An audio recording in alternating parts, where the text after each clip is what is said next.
gue, welcome to my Curious Way. Ketemu lagi sama saya Kurayuwi dalam jurnal Kurayuwi. Apa kabarnya hari ini? Semoga kita semua selalu dalam lindungan Tuhan Yang Maha Esa, diberi kelimpahan berkah berupa kesehatan dan kebahagiaan. Amin.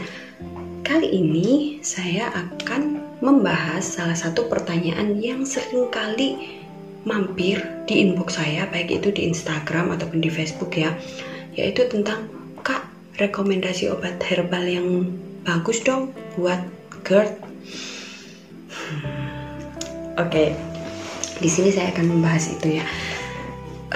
Saya dulu juga sempat mengkonsumsi beberapa obat herbal, tapi di sini saya nggak berani merekomendasikan karena jujur, yang membuat saya membaik dari GERD itu bukanlah obat herbal. Sebenarnya saya nggak berani ngeklaim bukan obat herbal gitu ya. Cuman ketika saya mengkonsumsi obat herbal itu dibarengin dengan obat dari dokter, itu kayak ya udah kayak stuck di situ-situ aja gitu loh. Kayak aku udah minum obat dokter, udah diimbangi herbal juga, diselingi herbal juga, tapi kok kondisinya gini-gini aja gitu. Jadi sempet pada titik itu dan udah kayak capek gitu ya. Aku udah berobat ke sana sini, udah minum obat dokter rutin, udah dibantu herbal, tapi kok sakit ini kayaknya nggak sembuh-sembuh gitu loh, kasarnya kayak gitu.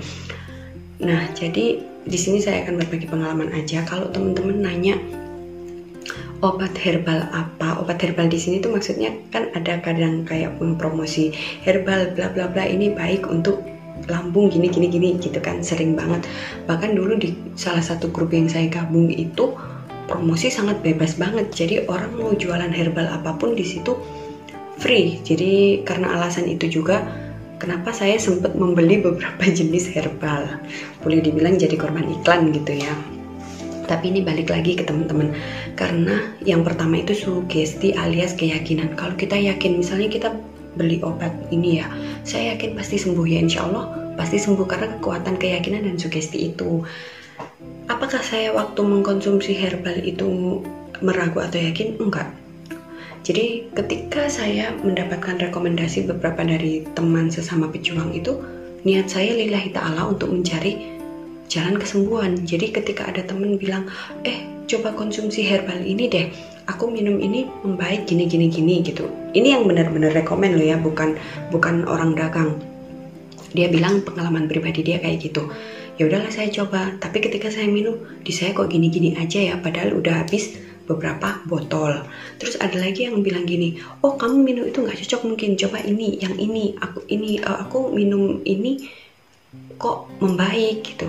Cobalah lagi cari merek itu. Bahkan ada yang sampai saya itu dapat kiriman dari kakak saya di Kalimantan, karena katanya istrinya mengkonsumsi obat itu membaik.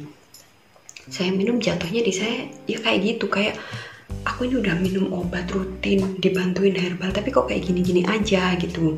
Saya nggak tahu salahnya di mana ya. Saya ragu pun enggak. Pokoknya waktu itu bismillah, niat ingsun, apa yang saya makan itu adalah obat, niat ingsun untuk mencari kesembuhan. Tapi kenapa jatuhnya di saya kayak gitu, itu masih misteri sampai sekarang.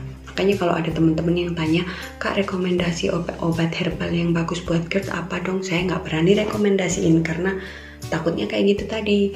Udah direkomendasiin obat A, ternyata nggak ngefek, padahal di orang lain ngefek. Karena makanya kalau teman-teman nanya rekomendasi obat GERD, obat herbal yang bagus buat GERD, saya pasti jawab mohon maaf, saya nggak bisa rekomendasiin. Walaupun kalau misalnya teman-teman yang baca buku saya, buku ini ya, buku Aku GERD, Anxiety dan Adenomyosis, itu di situ kalau nggak salah saya pernah menuliskan jenis-jenis obat herbal yang saya minum, gitu juga di blog saya. Nah itu cuman sharing, jadi sharing obat herbal yang pernah saya minum. Jujur, yang membuat kondisi saya berubah menjadi lebih baik itu adalah ketika saya menerapkan 3P, yaitu perubahan pola makan, perubahan pola hidup, dan perubahan pola pikir. Jadi setelah menerapkan 3P itu barulah saya stop minum herbal itu. Terakhir obat herbal yang dibelikan orang tua saya yang satu botol kecil gini, herbalnya itu satu botol kecil gini, harganya sekitar 300 ribuan. Malah waktu itu saya waktu menerima obat segini harganya mahal banget gitu kan, mau nggak diminum gimana kan, udah dibeliin, bismillah niat insun, apa yang saya makan, apa yang saya minum ini adalah obat buat saya gitu kan. Habis itu pun nggak ngefek, itu jadi itu terakhir saya mengkonsumsi obat herbal. Setelah itu saya kan bergabung di grup GAI itu, GERD Anxiety Indonesia, diajarin 3P. Nah setelah menerapkan 3P ini, mulai menerapkan pola makan alkalin, itu baru ada perubahan. Waktu itu masih konsumsi obat dokter, karena saya obat dokter itu seingat saya mulai dari Oktober sampai Maret. Oktober, November, Desember, Januari, Februari, Maret, iya 6 bulan itu kan minum obat dokternya. Jadi masih dalam fase itu, lalu diperkenalkan dengan 3P dan pola makan alkalin, itu saya mencoba itu. Alhamdulillah dari situlah titik awal perubahan yang saya rasakan. Jadi tiba-tiba tubuh jadi lebih baik gitu, yang biasanya cuman kayak nggak enak udah minum, itu udah ada perkembangan yang lebih baik gitu. Jadi kalau teman-teman nanya, mohon maaf ya, saya nggak bisa merekomendasikan obat herbal apa yang aman bagi penderita GERD. Tapi kalau teman-teman mau coba ya silahkan. Kalau dulu yang sering direkomendasikan itu adalah propolis. Kalau propolis ini saya nggak nyoba, saya lebih ke madunya daripada propolisnya, sama kefir. Nah kalau kefir ini kan diklaimnya dia jumlah bakterinya lebih banyak daripada Yakult dan yogurt kan. Nah ini terserah teman-teman mau coba. Kalau misalnya ada yang pengalaman sembuh pakai kefir, ya silahkan aja. Kalau saya sih ya waktu itu ada campur tangan probiotik ini. Emang ketika itu saya kondisi udah membaik ya, udah mulai membaik, terus tinggal keluhan kalau nggak salah keliengan. Terus saya curhat di grup kayak gitu kan, ada namanya waktu itu Andri Sensei, nama Facebooknya saya lupa, mohon maaf ya Sensei. Itu yang menyarankan cara untuk, waktu itu saya kan ngeluh keliengan dan saya menyebutkan kalau ada darah rendah. Nah Sensei ini menawarkan cara gitu loh, yang beliau kerjakan, yang beliau terapkan. Beliau ini orang Indonesia tapi tinggal di Jepang. Itu yang dari mengkonsumsi roti tawar ini dibilang bisa membantu menaikkan darah kan. Terus sampai yang ekstrim itu pakai baking soda. Nah baking soda ini saya nggak berani. Akhirnya saya cuman mengkonsumsi roti itu, sama kalau nggak salah waktu itu di ini kan kita bahas GERD sama keliengannya itu sama darah rendah ya. Jadi beliau menyarankan ini cara yang aku terapin, terserah kamu mau coba atau enggak gitu kan. Jadi disuruh makan probiotik sama yaitu tadi, kalau untuk darah rendahnya makan roti tawar. Terus kalau berani nyoba terapi baking soda itu, karena baking soda kan kayaknya keras banget, saya nggak berani. Jadi saya pilih roti tawarnya, dan probiotiknya ini diajarin cara bikin tempe sendiri, karena tempe ini kan juga probiotik alami ya. Nah karena saya ogah ribet, terus beliau bilang gini, ya udah kalau kamu ogah ribet, coba aja kamu konsumsi Yakult atau yogurt. Nah kemarin ada yang bilang di komenan postingan saya yang dari GERD dan anxiety bisa sembuh dari konsumsi Yakult dan yogurt itu adalah hoax. Terima kasih udah komen kayak gitu. Tapi alhamdulillah pada saya itu emang efek banget setelah saya rutin, karena di sini dulu kan cari yogurt susah, jadi yang paling gampang adalah Yakult.